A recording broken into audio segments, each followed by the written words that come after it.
할렐루야.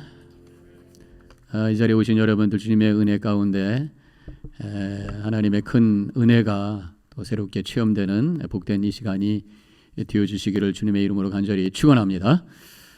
축원합니다. 지난주에는 우리가 새로운 열정이라는 제목 가지고 말씀을 나눴어요. 이 열정이라고 하는 것은 열이 나는 거잖아요. 에너지가 들어가는 것입니다.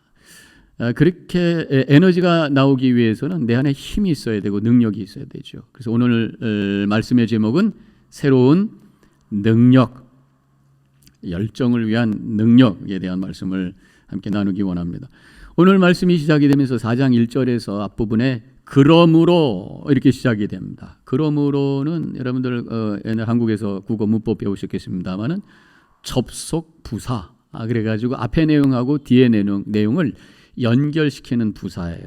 그래서 앞에 내용이 뭔가를 우리가 알아서 그것 때문에 이렇게 된다 이런 말씀을 할 때 그러므로 이렇게 쓰게 되는데, 앞에 내용이 뭡니까? 지난주에 우리가 함께 나눴던 것은 믿음이라고 하는 것은 표대를 향해서 하나님께서 주시는 거룩한 사명을 향해서 열정적으로 살아나가는 것이다 이 말씀을 드렸잖아요. 그러므로 열정적으로 살아나가야 되는데 그것을 위해서, 그렇기 때문에 우리가 필요한 것이 있다. 그것이 능력이다. 이 말씀을 오늘 하고 계시는 것입니다. 그래서 1절에 보면은 그러므로를 시작해서 그 끝부분에 후반부분에 이렇게 말씀하시죠. 사랑하는 자들아 이와 같이 주 안에 서라. 열정적으로 살아나가야 되겠는데 그러므로 주 안에 우뚝 서라. 이렇게 말씀하고 계십니다. 지금 사도 바울이 감옥에 갇혀 있는 상황이었어요. 그래서 빌립보 교인 중에서 그 리더가 감옥에 갇혀 있기 때문에 낙심을 하고 주저앉아 있는 분들도 있었을 것입니다. 그런데다가 오늘 말씀에 보면은 리더들끼리 서로 갈등하고 있었어요. 교회가 갈등하고 힘이 없으니까 맥이 빠져 있는 그런 상태에 있는 분도 있으셨을 거예요. 그래서 오늘 말씀에 주 안에 서라, 힘있게 서라, 능력의 삶을 살라, 그래서 격려를 해 주시는 말씀을 하고 계십니다. 근데 이 서라라고 하는 단어가 원어로 보면은 스테게테라고 그렇게 되어 있습니다. 스테게테는 군대 용어래요. 군사 용어. 그래서 이 보초, 위험한 상황 속에서도 이 보초에 서 있는 군인을 향해서 스테게테, 똑바로 확실하게 튼튼히 서 있어라, 이렇게 명령하는 단어가 바로 스테게테라고 하는 것입니다. 우리가 믿음 안에 열심히 살아가려고 할 때 따라오는 게 있어요. 그것이 바로 영적인 챌린지입니다. 그래서 우리의 신앙의 여정은 영적 전쟁이다 그런 표현을 하고 있습니다만은 영적인 군사에게 군사인 우리에게 스페게티, 그래서 주 안에서 우뚝 서 있어라 그렇게 말씀합니다. 근데 이 앞에 주 안에서라고 말씀합니다. 우리가 서 있는 그 어떤 능력의 근원이 바로 주 안에서, 그리스도 안에서 있게 된다고 그렇게 말씀하고 있는 것입니다. 그래서 오늘 말씀에서 2절부터는 그러면 우리가 주 안에, 그리스도 안에 있는 구체적인 모습이 무엇인가라고 하는 것을 말씀하고 있어요. 그렇게 살 때에 우리 안에 능력의 삶을 살게 될 것이다. 그렇게 가르쳐 주시는 말씀이 오늘 본문의 내용인 것입니다. 자, 그러면 어떻게 주 안에 있다고 하는 게 어떤 모습이냐?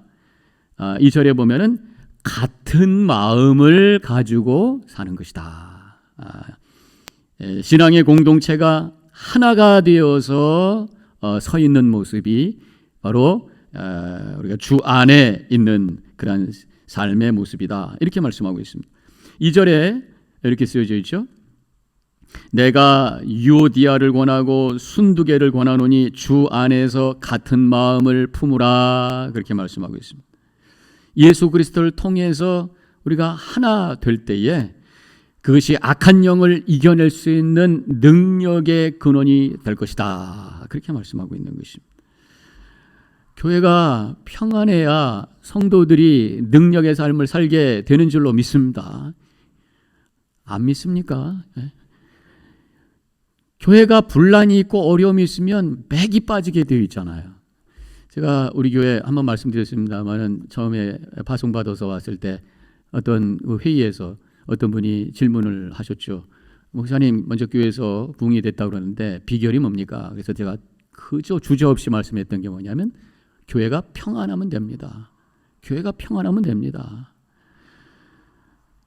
평안, 이 피스라고 하는 것이 바로 힘이, 우리가 운동할 때 많은 분들이 하는 얘기가 그 운동의 원리가 힘 빼는 거라고 그래요. 특별히 여러분들 골프 좋아하시는 분들 힘 빼야 된다고. 그래서 욕심을 부리고 몸에다 힘 주면은 안 맞고 맞아도 딴 데로 가고 제대로 맞지 않는다는 거죠. 힘을 빼고 마음을 비우고 그냥 툭 치면은 멀리 간다 그래.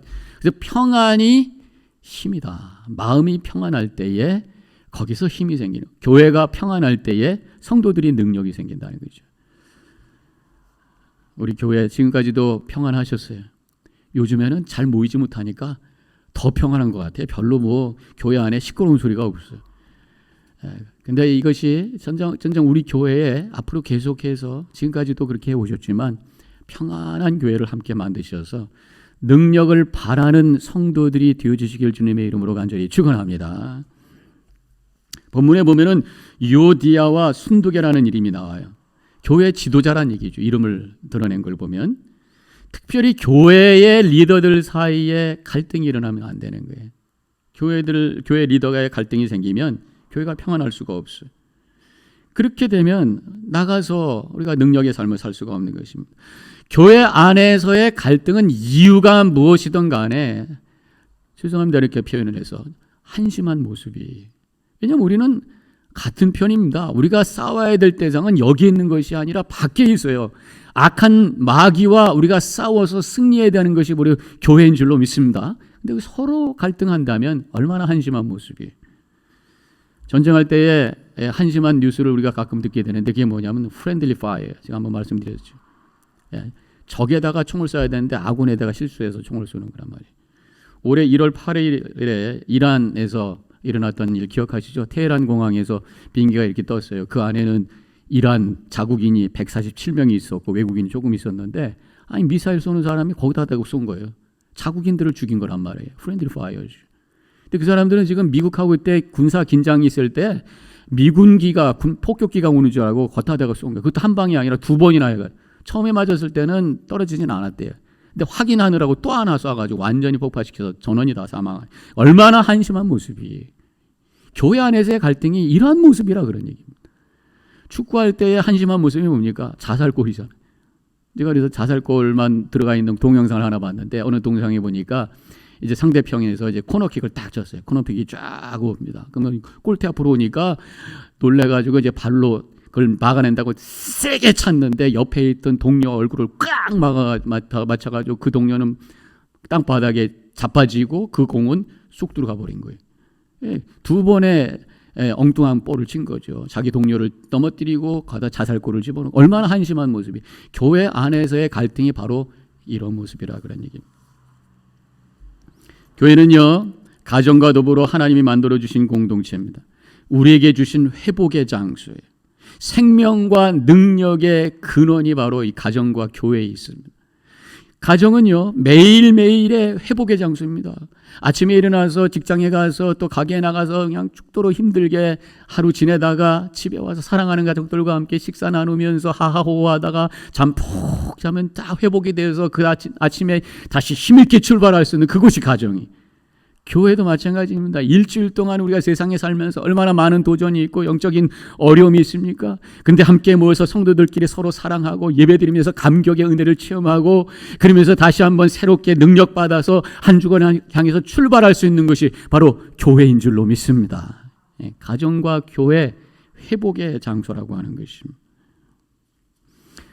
본문에서 바울은 유오디아와 순두계를 언급하면서 아무 편도 들지 않아요. 그러면서 그저 한 마음을 품어라, 같은 마음을 품어라, 그렇게 말씀을 하고 있죠. 이 말씀은 이 두 사람의 갈등의 이슈가 교리적이거나 신앙적인 것이 아니라는 얘기입니다. 교리적이고 신학적인 거면은 바울께서 분명히 틀린 거 맞은 거 정확하게 말씀해 주셨어야 돼요. 근데 그런 말씀 안 하신 거 보니까 그냥 개인적인 거, 사사로운 거, 감정적인 거, 인간적인 그런 이슈를 가지고 서로 갈등했던 것 같아요. 교회 안에서 일어나는 갈등이라는 게 되게 그런 거 아닙니까? 자존심 상했다, 말을 그렇게 할 수 있느냐, 나를 어떻게 보고, 이런 개인적인 문제, 감정의 문제, 뭐 사사로운 거, 인간적인 거 이런 것 가지고 우리가 서로 기분이 상해서 힘들어한단 말이에요. 그래서 우리가 상처받았다 이런 얘기를 많이 하잖아요. 세상에 살다 보면은요, 우리가 상처받는 거 마음의 상처도 받을 수가 있고요. 또 몸도 하다 보면 찔려가지고 상처받잖아요. 근데 상처받자마자 우리가 하는 게 뭡니까? 약을 바릅니다.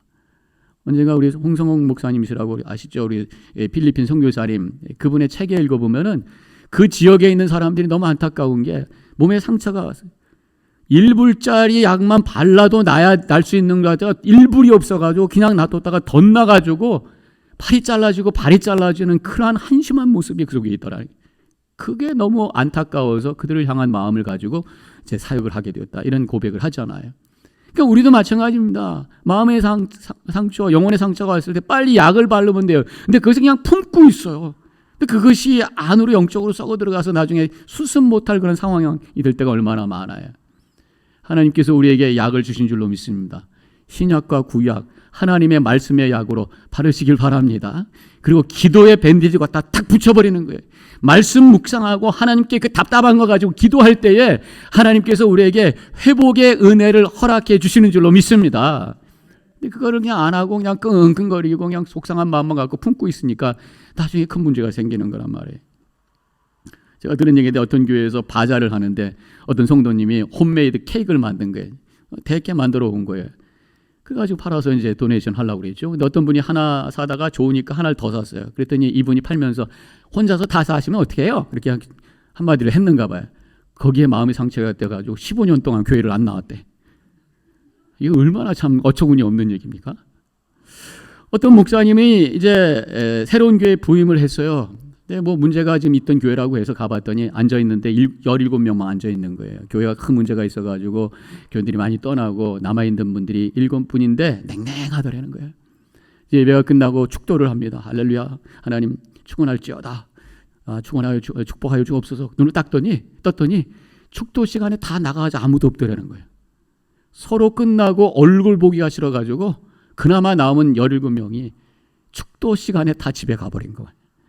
이러한 교회에서 어떻게 영적인 능력을 경험하고 세상에 나가서 이길 수 있는 그런 삶을 살겠냐는 것이죠. 교회는 평안해야 될 줄로 믿습니다. 그래야지 거기서 능력이 나오는 것이. 그럼 어떻게 하면 평안합니까? 우리가 평안합시다, 하나 됩시다, 그냥 슬로건만 가지고 됩니까? 그건 아니죠. 우리가 왜 여기 모였는지를 정확하게 알아야 될 거 아닙니까? 오늘 본문의 3절에 이런 말씀이 나옵니다. 복음에 나와 함께 힘쓰던 저 여인들을 돕고 또한 클레멘트와 그 외에 나의 동역자를 도우라. 이 말씀은 뭐예요? 복음을 위해서 열심히 움직이고 복음을 위해서 힘쓰는 사람들을 서로 도와라. 복음을 향해서 움직여라. 바로 마찬가지. 교회는 물론 여러 가지 행정적인 것도 있어야 되고 조직이 있기 때문에 그런 여러 가지 것들이 필요하지만 그런 것들은 다 부차적인 거예요. 교회의 가장 중요한 것, 요새 이센셜이라는 단어 많이 쓰잖아요. 이센셜이 뭡니까? 바로 복음, 예수 그리스도이신 줄로 믿습니다. 우리가 왜 이 자리에 있는 거예요? 예수님 때문에, 예수님이 구원하셔서 구원의 은혜에 대한 감사로 이 자리에 있는 것입니다. 왜 이 자리에 있습니까? 예수님 따라가기 위해서, 예수님께서 주시는 그 명령에 순종하며 이 세상에 하나님 나라를 세우기 위해서 우리가 이 자리에 있는 거예요. 그걸 잊어버리기 때문에 나중에 보면은 교회를 착각해요. 무슨 클럽인 줄 알아요. 교제 클럽인 줄 알아요. 봉사 클럽인 줄 알아요. 무슨 종교 클럽인 줄 알아요. 그래서 예수 그리스도는 사라지고 나만 남아서 나에게 이럴 수 있느냐, 내가 누군데, 이러면서 교회가 갈등하고 여러 가지 상처를 주고 받고 하는 그런 모습이 보인단 말이죠. 교회는 그리스도의 몸인 줄로 믿습니다. 그렇기 때문에 예수님의 생각이 우리 교회의 생각이 되어야 돼. 예수님이 보시는 거가 우리 성도님들이 보는 것이 되어야 돼. 예수님의 마음이 우리의 마음이 돼야 돼. 그럴 때 교회가 하나가 돼요. 그래서 교회는 하나님을 예배하고 예수님의 제자를 만들어내고 복음을 가지고 지역과 세상의 선교를 위해서 움직이는 그것이 교회고, 그것 때문에 우리가 모였다고 하는 그것을 고백할 때에 우리가 하나가 되고 여기서 평안이 만들어지고, 그래서 성도님들은 능력 가지고 세상에 나가 승리의 삶을 살게 되는 줄로 믿습니다. 또 한 가지 오늘 본문을 통해서 주 안에 서라 했을 때 그 주 안에 있는 모습이 또 한 가지 뭐냐? 하나는 우리가 하나 되는 한 마음을 품고 사는 평안이라고 말씀을 드렸고, 또 한 가지는 오늘 본문을 통해서 깨닫게 되는 것이 기쁨이라고 말씀하고 있어요. 4절에 주 안에서 항상 기뻐하라. 내가 말하노니 기뻐하라. 그렇게 말씀하고 있습니다. 믿음은 기쁨이 충만한 삶이라고 믿어요. 우리가 믿음 그러면 심각한 것만 생각합니다. 예수님의 얼굴을 우리가 생각하면은 심각한 얼굴, 십자가에서 고통당하는 얼굴만 우리가 생각하는데, 물론 예수님의 십자가 위에서의 중요한 사역 속에서의 그 이미지는 그렇습니다만은 3년 동안의 예수님의 사역 속에서 어떤 모습이었을까 생각을 해보면은 저는 예수님은 굉장히 웃고 기뻐하는 얼굴로 가득 차 있을 것이다, 그렇게 생각을 해요. 왜냐하면 복음서에 보면 예수님께서 이 식사하는 장면들이 많이 나오죠. 마지막 예수님께서 십자가에 달리시기 바로 전날 목요일 저녁도 최후의 만찬을 하면서 식사를 하셨잖아요. 금요일 저녁인가요? 식사를 같이 하신 다음에 그리고 이제 잡혀가신 거잖아요. 그래서 예수님은 항상 이게 식사하면서 서로 기뻐하고 즐거워하는 시간을 많이 가지셨던 분이라고 하는 것을 알 수 있습니다. 그래서 예수님에 대한 비방의 말도 보면은 예수님이 잘 먹고 잘 마시고 노는 사람이다, 이렇게 얘기를 했다는 거죠. 그래서 마태복음 11장 19절에 인자는 와서 먹고 마시며 말하기를 보라, 먹기를 탐하고 포도주를 즐기는 사람이요 세리와 죄인의 친구로다 하니, 식사할 때에 심각한 얼굴을 갖고 식사하는 사람은 없습니다. 식사하면은 함께 기뻐하고 웃고 그런 얼굴을 가지고 나누잖아요. 그래서 예수님의 이미지는 웃는 얼굴이라고 하는 것입니다. 믿음은 복음을 붙들고 사는 것입니다. 복음이라고 하는 것은 기쁜 소식이에요. 좋은 소식입니다. 복음은 우리를 향한 하나님의 긍정의 소식이, 우리를 하나님의 자녀로 인정해 주시고 하나님의 백성으로 인정해 주시고 의롭다고 긍정해 주신 그 은혜를 고백하면서 우리의 삶을 긍정하고 우리의 밖을 향해서 긍정해주고 다른 사람을 향해서 긍정해주고 매사를 긍정할 때 우리는 감사하게 되고, 감사가 있으면 기쁨이 넘치고, 기쁨이 넘치게 되면 능력을 가지고 승리의 삶을 살게 되는 줄로 믿습니다. 기쁨 충만하시길 주님의 이름으로 간절히 축원합니다. 기뻐라고 말씀하시면서 계속해서 5절에서는 이렇게 또 말씀하십니다. 너의 관용을 모든 사람에게 알게 하라. 관용을 보여줘라. 관용이라는 게 뭡니까? 넓고 큰 마음, 용납하는 마음, 다른 사람을 기다려주고 이해하는 그러한 마음. 그러면 관용의 반대는 뭐겠어요? 옹졸함이죠. 좁은 마음, 어떤 잣대 가지고 그거 가지고 맞았냐 틀렸냐, 그래서 너는 맞았다 틀렸다 늘 시시비비, 그래서 정죄하고 또 비난하고 이러한 마음을 가졌으면 그 안에 기쁨이 들어갈 자리가 없어요. 늘 짜증나고 화나고 그렇게 살게 되어 있다고 하는 것입니다. 그래서요, 옳은 것 우리가 필요한 거예요. 그렇지만 옳은 것과 의로운 것보다 더 큰 것이 있는데 그것이 바로 관용이라고 하는 것입니다.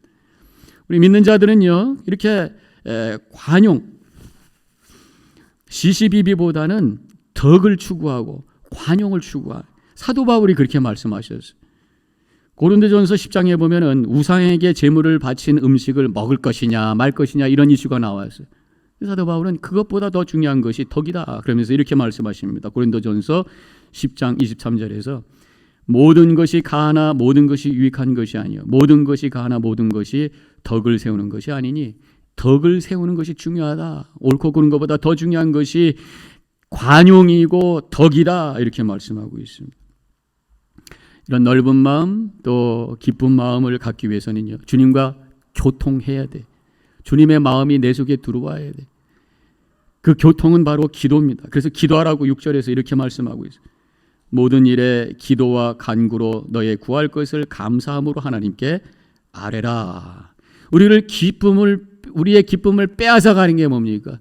근심과 걱정, 또 미움, 어두운 마음을 가지고 있으면 우리는 기뻐할 수가 없습니다. 근데 깊이 기도할 때에 주님과 통하게 되고 주님께서 주시는 은혜의 빛이 우리에게 들어오면서 감사와 기쁨이 회복되는 역사가 일어나게 되는 거죠. 그래서 복음성가에 기도할 수 있는데 왜 걱정하십니까? 능력 주는데 왜 염려하십니까? 이런 기도에 찬양이 있어요. 어느 교회 간판이 이렇게 쓰여져 있는 간판이 있었다고 그럽니다. 물론 미국 교회겠습니다만은 걱정할 수도 있고 수면제를 먹을 수 있는데 왜 기도하십니까? 이게 역설적인 표현입니다. 걱정할 수 있는데 수면제 우리가 기도할 수 있는데 왜 걱정하고 왜 수면제 먹습니까? 그 말씀에 대한 어떤 역설적인 표현이라고 할 수가 있지요. 기도하면 하나님이 주시는 평강과 기쁨으로 충만해지고 그 기쁨 속에서 능력을 바라는 그런 삶을 살게 되는 줄로 믿습니다. 기쁨 충만, 그래서 능력 충만하시기를 주님의 이름으로 간절히 축원합니다. 또 한 가지 오늘 말씀을 통해서 우리가 능력을 바랄 수 있는 주 안에 믿음 안에 사는 모습은 뭐냐? 바른 생각이라는 8절 끝에 이것들을 생각하라 이렇게 말씀하셨어요.